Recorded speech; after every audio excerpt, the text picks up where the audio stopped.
Bu Wit, menstruasi saya tuh nggak teratur. Apa bener ya itu tanda-tanda aku tuh terkena PCOS ya?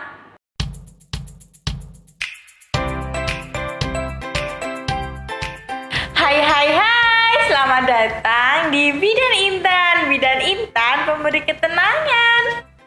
Tenang ya bun, semoga selalu diberikan kesehatan dan keceriaan. Semoga selalu sehat. Di video kali ini Intan akan membahas tentang PCOS atau Polycystic Ovarium Syndrome. Bu Wit, gejala-gejala PCOS itu apa aja ya? Apa bener PCOS itu bikin susah hamil ya Bu? Bu Wit, menstruasi saya tuh nggak teratur. Apa bener ya itu tanda-tanda aku tuh terkena PCOS ya? Nah, tenang ya, langsung aja yuk kita bahas. Mulai dari gejala PCOS, penyebab terjadinya PCOS, dan efek dari PCOS. Jadi teman-teman semua tonton video ini sampai selesai dan jangan di skip ya. PCOS atau Polycystic Ovarium Syndrome adalah gangguan hormonal teman-teman. Nah, gangguan hormonal ini terjadi pada wanita di usia subur seperti kita.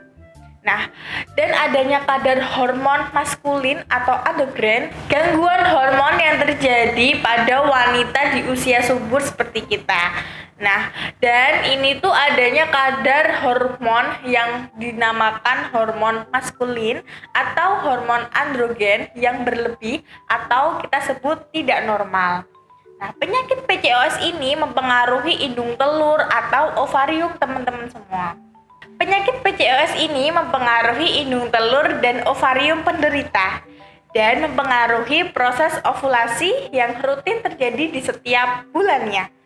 Ovulasi itu merupakan pelepasan sel telur yang sudah matang dari indung telur. Nah, tujuannya agar sel telur itu tuh siap dibuahi oleh calon sperma yang akan menjadi bakal janin. Tapi jika tidak dibuahi, maka dia akan keluar dari tubuh yang disebut menstruasi. Luruh darahnya itu disebut menstruasi. Nah, untuk gejala PCOS sendiri antara lain adalah yang pertama, terjadinya gangguan menstruasi. Penderita PCOS ini akan mengalami gangguan menstruasi dengan periode menstruasi yang tidak teratur. Contohnya, mengalami haid yang kurang dari 8 kali dalam setahun. Siklusnya panjang. Dan siklus haid ini di bawah 21 hari atau bahkan lebih seringnya adalah di atas 35 hari. Jadi teman-teman ini perlu diwaspadai ya. Lalu gejala PCOS yang kedua adalah munculnya rambu di bagian tubuh tertentu. Seperti bagian wajah, payudara, dagu, perut, jari-jari kaki. Nah itu tuh rambutnya lebih lebar dari perempuan-perempuan lainnya. Ini disebabkan karena kadar hormon androgennya berlebih atau naik.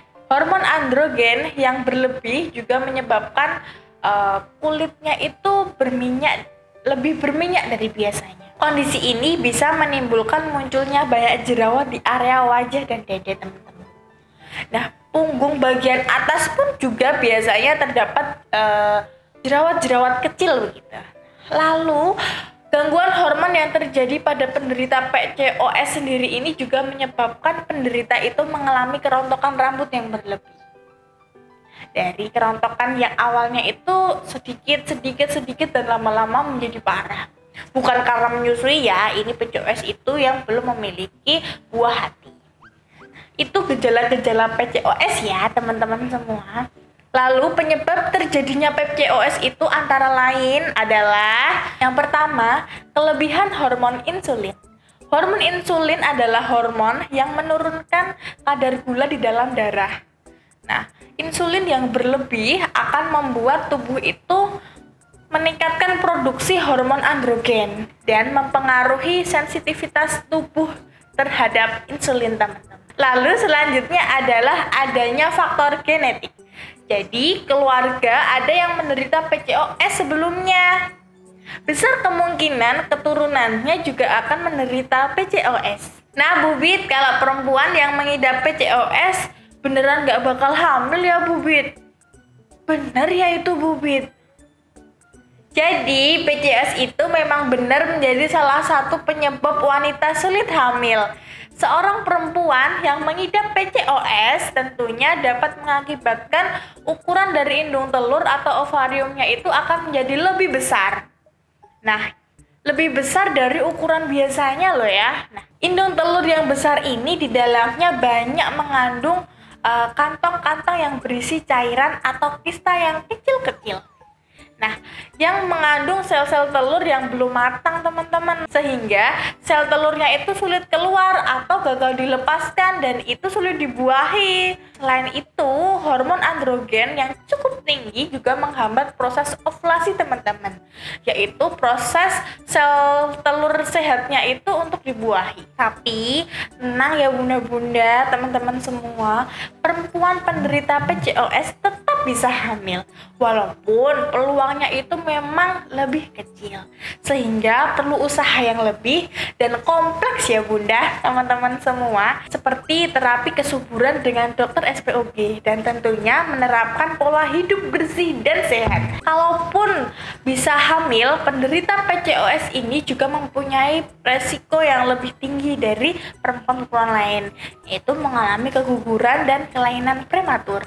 Tapi it's okay. Nah, jika kalian memiliki gejala-gejala seperti itu, jika kalian memiliki gejala-gejala seperti mensnya itu nggak teratur, lalu munculnya rambut di bagian tubuh tertentu, lalu mempunyai jerawat yang parah, kerontokan rambut yang sangat parah, sehingga segera periksa ke tenaga kesehatan ya, supaya dilakukan tes darah untuk memeriksa hormon androgen dan juga tes gula darah tentunya. Jika terkena PCOS akan dilakukan pemeriksaan lanjutan untuk mendeteksi adanya komplikasi akibat PCOS. Nah, komplikasi akibat PCOS itu ada macam-macam bun, seperti gangguan tidur, gangguan makan, gangguan kecemasan, depresi, lalu proses menunggu buah hati yang cukup lama.